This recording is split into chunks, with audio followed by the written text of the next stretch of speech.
Ken Reischmann here for the Shootout on the New York Sports Machine, and today we're talking New York Islanders, and we're talking defensive acquisitions. The New York Islanders go out this afternoon and acquire both Johnny Boychuk and Nick Leddy from the Boston Bruins and the Chicago Blackhawks, respectively, and they certainly shore up a blue line that was in desperate need of attention and help over this offseason.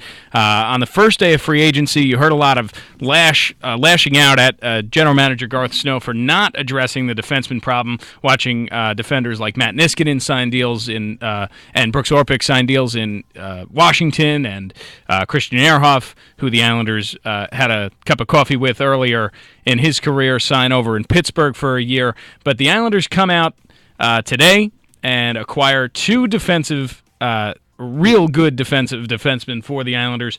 Nick Leddy, a puck-moving defenseman from the Blackhawks, and Johnny Boychuk, more of a lockdown defenseman from the Boston Bruins. Now, both of these, respectively, have won Stanley Cups in their respective towns. And they'll come over here to Long Island and play in front of what is a more short-up goaltending scenario in Yaroslav Halak and Chad Johnson, instead of the massacre that was Evgeny Nabokov and Kevin Poulin / Anders Nielsen. So the Islanders really do a good job, and Garth Snow does a great job today in acquiring those defensemen. Now, they moved out some parts. Two second-round picks head over to Boston in the return for Johnny Boychuk. Now, the second-round pick for this year ensures that the Islanders have no picks in the first two rounds in this year's entry draft. As you remember, last year, the first-round pick sent over to Buffalo in the Thomas Vanek trade. So the Islanders without a pick in the first two rounds of this year's entry draft, and it's not... As you can tell, the Islanders are pretty much pushing all in. It's their last season in the Coliseum.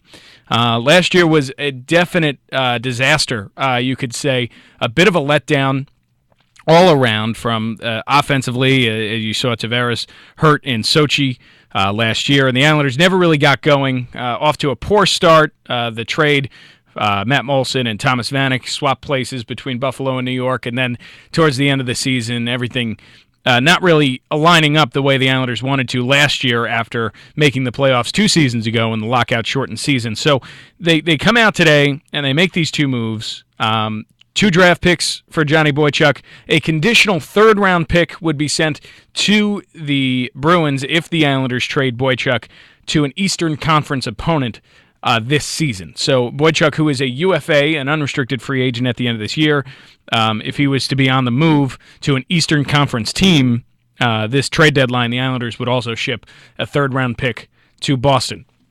On the Nick Leddy front, a little bit more player-centered trade. The Islanders send goaltender Anders Nielsen, defenseman T.J. Brennan, and defensive prospect Ville Pokka over to Chicago in return for Nick Leddy. Now, Anders Nielsen obviously got his shot last year at the National Hockey League level, did not really play up to the standard that is a National Hockey League goaltender, so he's not a big loss. Defenseman T.J. Brennan, who was signed over the offseason on July 1st as a free agent, was going to get a shot. You could imagine he was going to get a shot on the Islanders' first power play unit.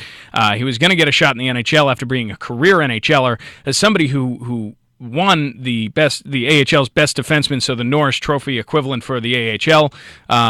So it looked like he was going to get a shot here on Long Island, but the Islanders ship him out in the return for Leddy. Now, the most important piece of both of these trades is the prospect Ville Pokka, the Finnish defenseman, heading over to Chicago. Now, just by going to Chicago, Pokka becomes their second-best prospect. So he is somebody who was very highly coveted, obviously, by the Blackhawks in the return for Leddy.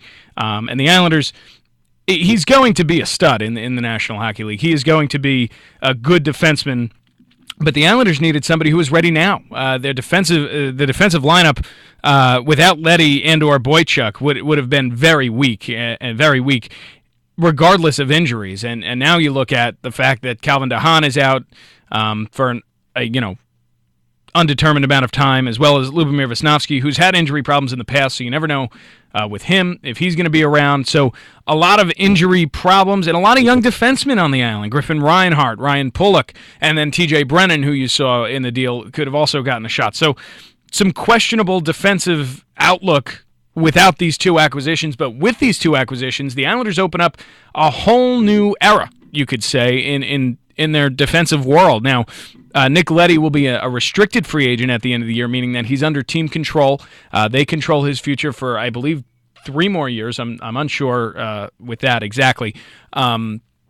So Boychuk, who would be an unrestricted free agent, meaning that any team could kind of take a play at him. And I wouldn't be surprised if the Islanders let him go at the end of the year, depending on how he fits in with the roster and with everybody else who plays here. But with younger defensemen in the wings, just waiting to get a shot. You look at Griffin Reinhart, Ryan Pulla, Kevin Churchman, Andre Padan, players like that who could all have an impact at the National Hockey League level. Don't forget Scott Mayfield as well, who got some time in the NHL last year. So all defensemen who can get an opportunity to prove themselves in the National Hockey League are kind of pushed off a little bit, but in a good way, letting them develop more in the American Hockey League or back with their junior teams or across seas, wherever they have to go.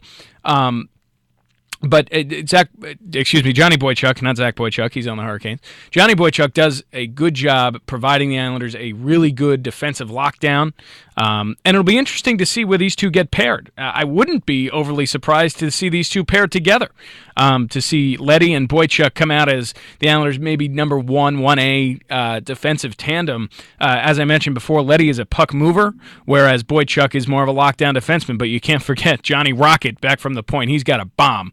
And if he lets one go, you got to look out if you're in front of the net, because that's going to sting just a little bit. So Johnny Boychuk, again, more of a defensive lockdown on a team that desperately needed that. Travis Hamonic was the Islanders' lockdown defenseman, and he had his struggles of his own last year.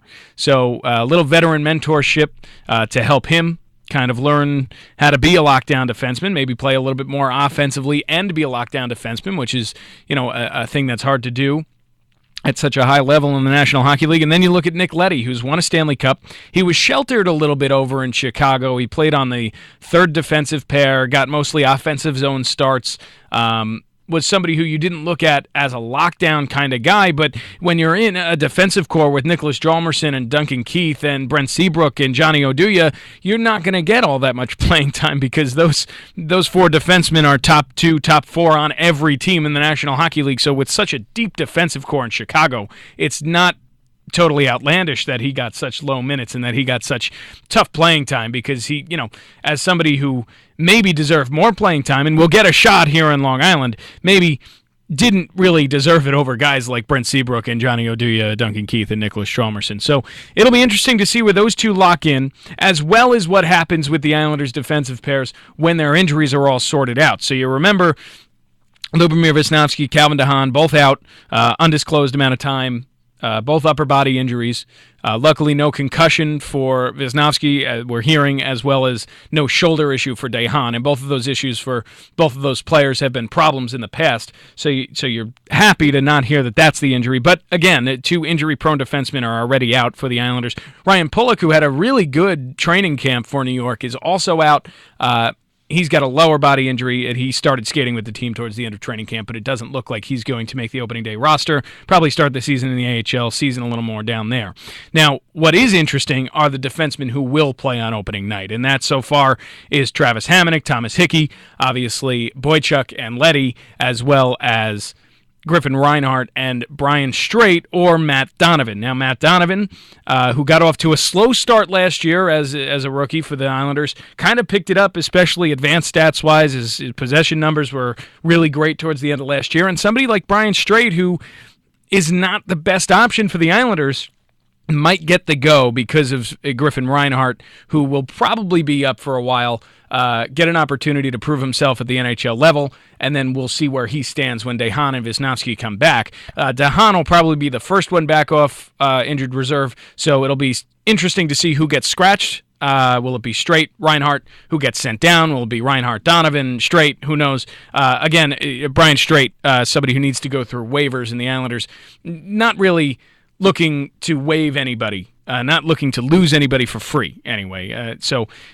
interesting to see what happens with the defensive core, but as of today, the Islanders really did shore up their blue line, and you have to look at it, from a league-wide standpoint, the Islanders have a pretty good top six. You look at Boychuk and Leddy as their 1 or 1A pair. Hamonic and Hickey, who is one of the most underrated defensemen in at least the Metropolitan Division, if not the Eastern Conference. And then you look at the third pairing, which isn't wonderful, but somebody like Griffin Reinhart, who's trying to make a name for himself in the NHL, Brian Straight, who the Islanders have been high on ever since they signed him to that 3-year deal a few years back after coming over from Pittsburgh.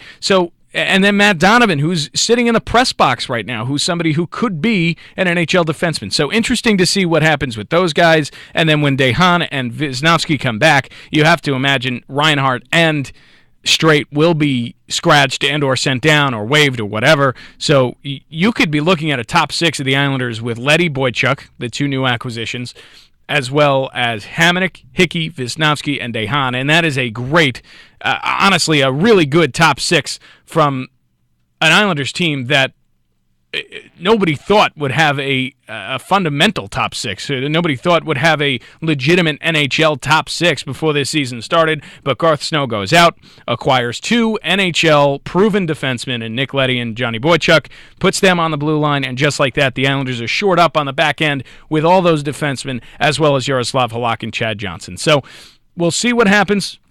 It'll be interesting when everybody comes back how Jack Capuano and Garth Snow maneuver everybody into their respective positions. So that will be interesting to watch. But as of now, the Islanders do have a legitimate top six with a bottom two who both could prove themselves to be legitimate NHL defenders. So Johnny Boychuk, Nick Leddy, the new additions for the Islanders. They lose Ville Pukka over to Chicago, but as he becomes a stud, somebody like Nick Leddy could prove to be an even bigger stud in a more prominent role on Long Island. So everything kind of working out well for both teams. The Blackhawks shoring up their pipeline of prospects, and the Islanders getting defensemen for today, and that's what they need. So for the New York Sports Machine, I'm Ken Reischmann. This has been The Shootout. We'll see you next time.